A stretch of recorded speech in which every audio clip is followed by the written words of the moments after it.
Y me gustaría llamar a Averroes el gran polinizador, como ven ustedes en pantalla.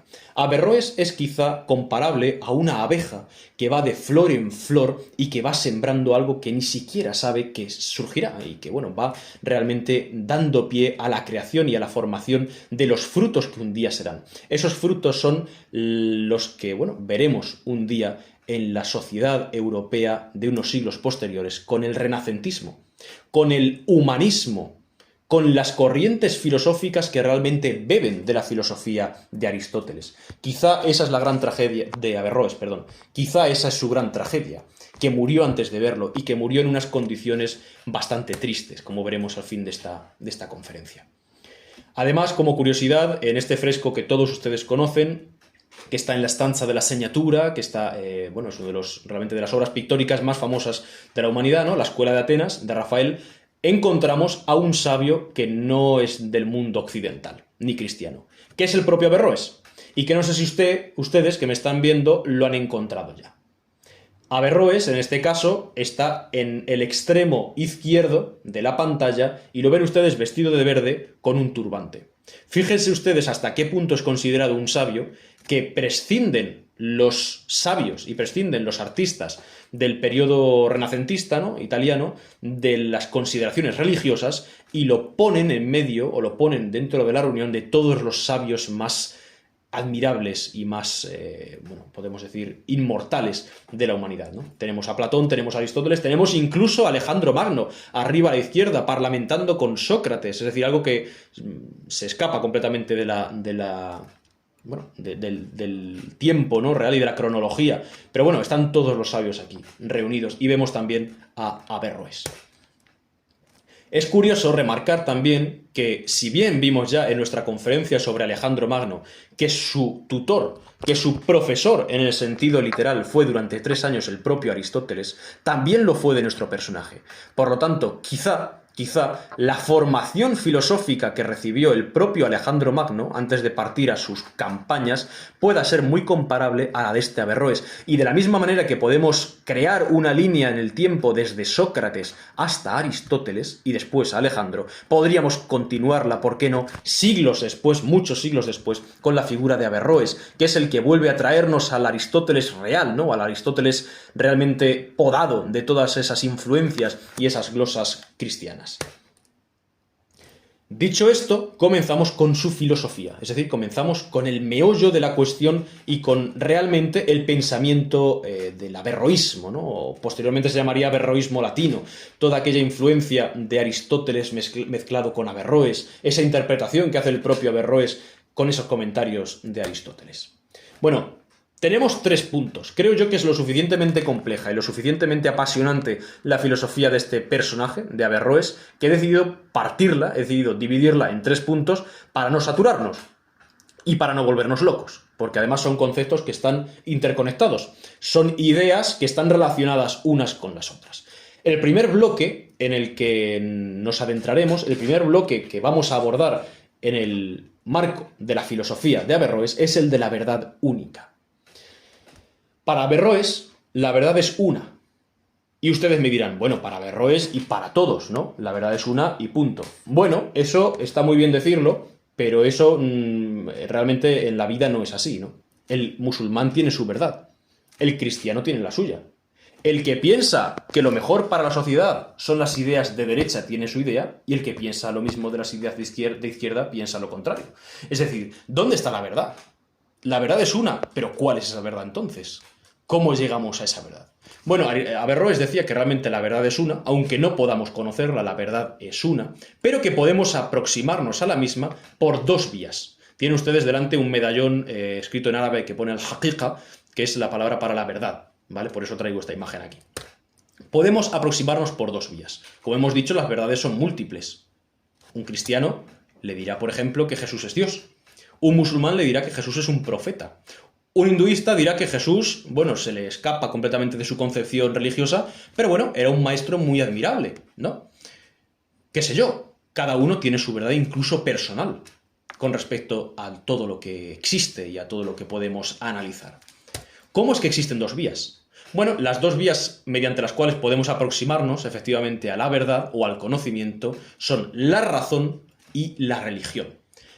Aparentemente están en un conflicto irreconciliable, ¿no? Aparentemente lo que dice la religión no tiene nada que ver con lo que dice la ciencia y viceversa. Bueno, diría Averroes, esto es un error de perspectiva. Esto es un error de profundidad. Parece que son diferentes, pero en el fondo están explicando lo mismo. En el fondo son el mismo fenómeno. Lo único que sucede es que para la persona que realmente no se ha metido en profundidad dentro de ninguno de estos dos asuntos, parecen asuntos diferentes. Vamos a explicar esto a continuación. Si yo estoy sentado en una sala y en esa sala hay una ventana con un cristal transparente, la luz que entrará a la habitación se llama luz blanca, de acuerdo en física, la luz que entrará será transparente, es decir, no tiene ninguna clase de color. Si yo me siento en el banco de una catedral gótica, por ejemplo, con un maravilloso rosetón, la luz que entrará será multicolor. La luz no es roja, quiero decir, la luz que entra desde fuera de la calle no es roja, ni es amarilla, ni es azul, es luz blanca. Pero hemos interpuesto entre nosotros y esa realidad, el conocimiento, la verdad, un filtro. Ese filtro puede ser la religión o la ciencia, pero la verdad es la misma. Nos aproximamos a esa verdad quizá incognoscible, quizá muy lejana, desde dos vías diferentes. De manera que la religión nos ofrece quizá explicaciones más hermosas, explicaciones más poéticas, explicaciones más relacionadas con el sentimiento y relacionadas quizá con la profundidad del corazón de los hombres y de las mujeres, ¿no? Lo que realmente nos importa, lo que realmente nos mueve y nos ha movido los últimos miles de años. Sin embargo, la ciencia nos da las mismas respuestas y analiza el mismo fenómeno e intenta aproximarse a la razón de igual manera, pero nos ofrece una visión analítica, datos fríos, datos asépticos, sin ningún tipo de consideración ni de valor sentimental, ni emocional, ni trascendental. Sin embargo, las dos explican los fenómenos. Sin embargo, a través de las dos podemos acercarnos a la verdad. De manera que si la religión y la ciencia entran en conflicto en un momento dado, no es problema de la religión ni es problema de la ciencia. Es problema suyo, diría Averroes. Es problema de usted, que está teniendo un error de perspectiva. Es problema de usted, que piensa que la sombra es la realidad, como en el mito de la caverna, ¿no?, de Platón. Por eso le traigo esta imagen aquí. Que piensa efectivamente que la luz que está entrando es roja y que por tanto no es la misma que la que entra por el vidrio desnudo, que es transparente, cuando realmente no se da cuenta que lo que hay entre medias es un filtro, que es lo que hace que usted vea la religión de un modo o que vea la religión de otro.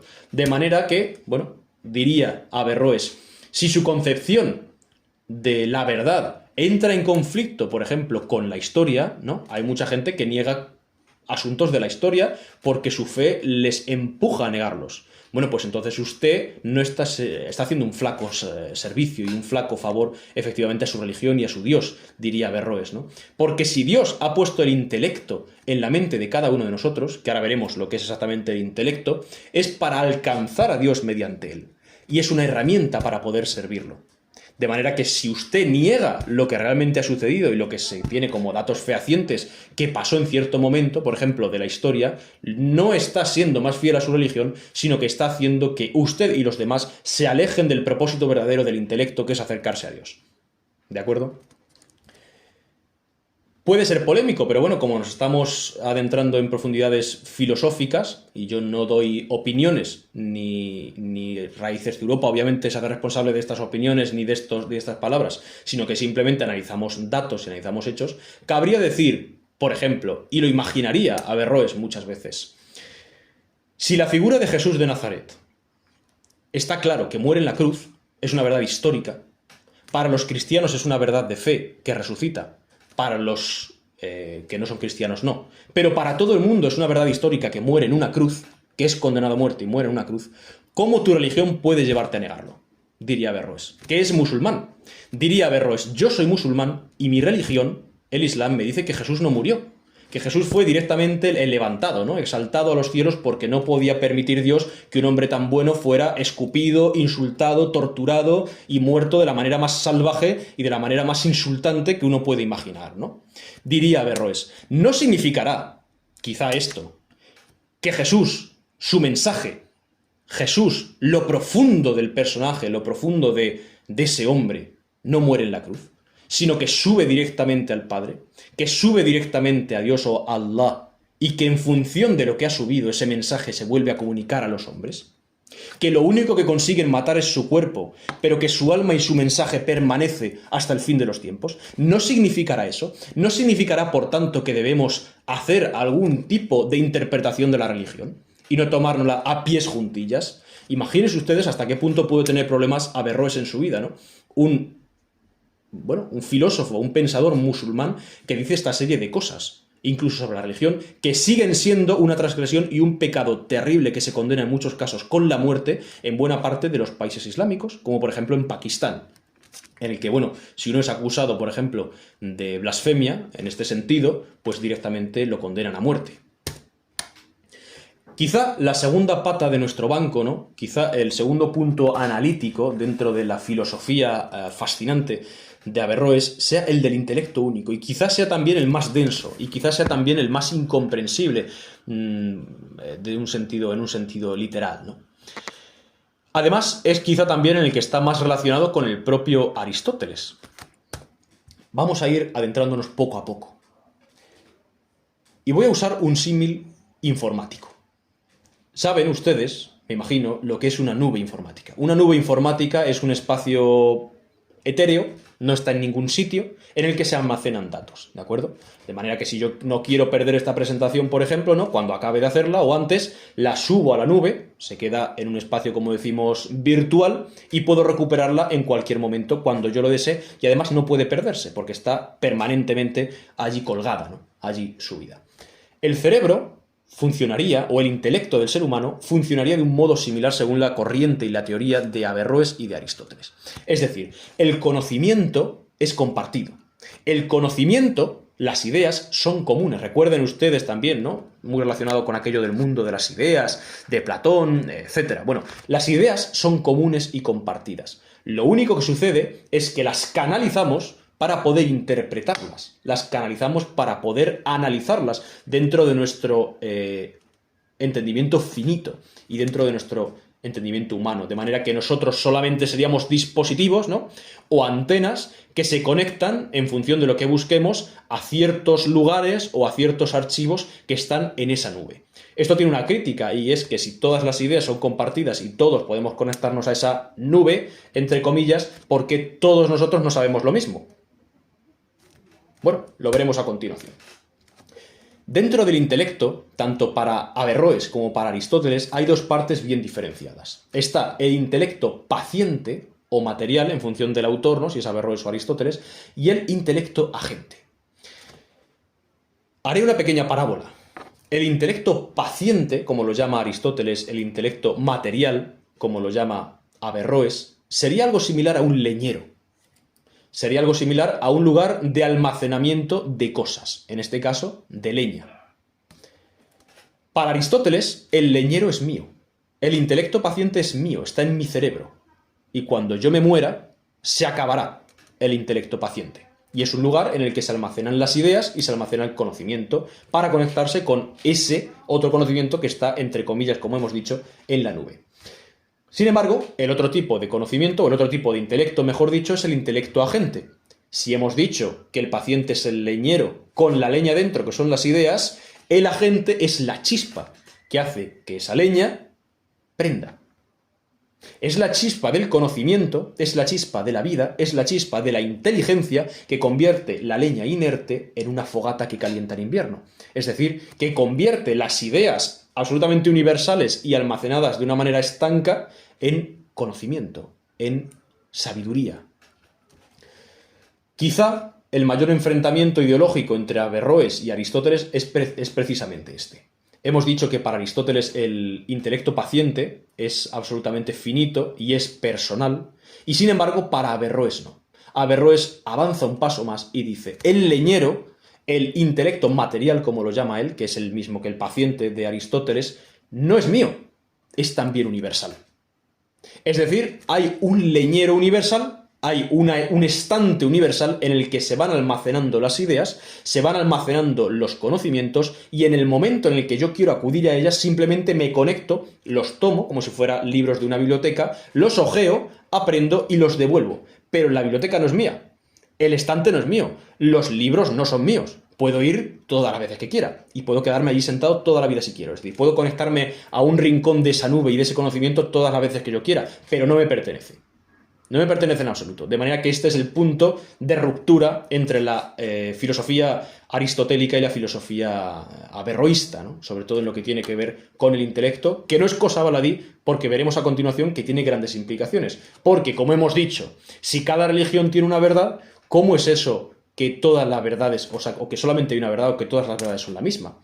¿Cómo es eso que todas las ideas son universales y que yo me conecto a ellas? ¿Cómo puede ser eso posible? Quiero decir, si yo soy, le diría a un compañero musulmán a Averroes, si yo soy musulmán y el de la calle de enfrente es cristiano, desde luego no tenemos acceso a las mismas ideas, ¿no? O no tenemos parte en un conjunto compartido de sabiduría, como dices tú, porque si no todos llegaríamos a las mismas conclusiones. Porque si no, a pesar de que podamos conectarnos y más o menos comparar nuestras ideas y ponerlas con el filtro de la fe o de la religión, como ya hemos dicho, bueno, pues realmente tendríamos acceso a los mismos datos. Y no existirían las guerras, por ejemplo, ¿no? No existiría el enfrentamiento, porque entenderíamos lo que piensa el otro, a pesar de no pensar como ellos. Bueno, Averroes responde del siguiente modo. Efectivamente, el conocimiento es un tesoro común. No todos tenemos el mismo conocimiento porque no todos hemos trabajado para tenerlo. En potencia podemos tenerlo, pero nuestros espejos, ya veremos a continuación esa parábola, nuestros espejos en los que nos miramos nosotros y las ideas que queremos adquirir no están tan pulidos en unas zonas como en otras. De manera que, como decimos, si, por ejemplo, yo que soy traductor, ¿no?, me miro en el espejo de mis ideas, la parte que está relacionada con los idiomas está más pulida que la parte que está relacionada con las matemáticas, en las cuales soy absolutamente nefasto, por cierto. Sin embargo, si analizamos el intelecto de un matemático o de un ingeniero, ese área va a estar más pulida que la de las letras, por ejemplo, ¿no? O que la de la inteligencia relacionada con las artes. Bueno, efectivamente, es una cuestión de trabajo, es una cuestión de aproximación. Esto hace este pequeño detalle, que como decimos puede parecer una tontería, ¿no? Que el intelecto paciente o el intelecto material, sea personal o sea universal, puede parecer algo sin ningún tipo de trascendencia, pero esto hace que lleguemos a la siguiente conclusión. Si todas las ideas son compartidas, si ni siquiera el intelecto paciente, perdón, es mío, ¿qué hay de mío? Es decir, cuando yo me muera, ¿qué es lo que pervive?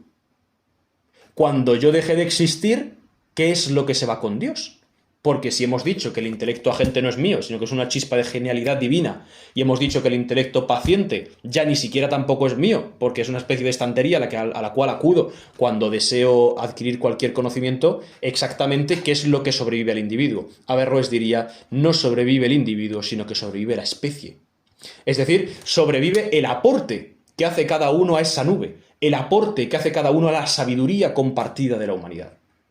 Sin embargo, el individuo, en la línea, no tiene nada que ver, por lo menos yo no creo que tenga ningún tipo de relación, ¿no? Pero es curiosamente similar. En la línea del hinduismo, que se dice, por ejemplo, que incluso el deseo de sobrevivir tras la muerte y el deseo de estar con los seres queridos una vez fallecido y el deseo de ver a Dios es egoísmo, dicen ellos los hindúes, porque al fin y al cabo tú no eres lo suficientemente importante como para que eso pase, sino que eres simplemente una casa para una chispa divina. Recuerden ustedes el Atman, esa gota de divinidad, y por tanto aspirar a la inmortalidad es un ejercicio de ego. Bueno, eso dicen los hindúes, y Averroes decía efectivamente algo muy similar, ¿no? El individuo no tiene ninguna importancia, sino que lo que tiene trascendencia es el aporte colectivo de todos ellos unidos. Además, teniendo en cuenta esto, teniendo en cuenta que el hombre es un ser que tiene raíces, o el único ser quizá que tiene raíces hacia abajo y hacia arriba, hacia el mundo sensible, es decir, al que nos rodea, y hacia el mundo intelectual, ese mundo de las ideas, ¿no? Esa especie de biblioteca a la cual ya hemos hecho una alusión, esa especie de leñero universal en el que está almacenada la leña que prenderá para después, con la chispa de la inteligencia, poder dar lugar a las filosofías, a las religiones y a las ideas. Su deber es precisamente servir como nexo. ¿Como nexo de qué? Como nexo entre esos dos mundos. Todos los animales y todas las plantas, sobre todo los animales, decían los filósofos clásicos, tienen alma, tienen ánima, porque se mueven, son seres animados. Pero su alma es un alma sensible, es un alma relacionada con este mundo. Sin embargo, el alma del hombre, según esta corriente de pensamiento también, es un alma que aspira a los más altos niveles de divinidad, ¿no? Comparables incluso con la cercanía a los dioses. Efectivamente, en virtud de esta capacidad del hombre como nexo, su labor es precisamente conectar esos dos mundos, mediante el ejercicio de la reflexión y mediante el ejercicio de la filosofía. La conclusión, por tanto, a la que llegamos después de toda esta revisión del averroísmo, que posteriormente hemos dicho, averroísmo latino, y de la teología, perdón, de la filosofía aristotélica, es efectivamente que el conocimiento material, el intelecto material, no es patrimonio del individuo, sino que es patrimonio de la humanidad. Y que cuando morimos se acaba, cuando morimos desaparece, en una línea muy diferente, como decimos, de lo que pensaba y de lo que había ya propuesto en siglos anteriores el propio Aristóteles.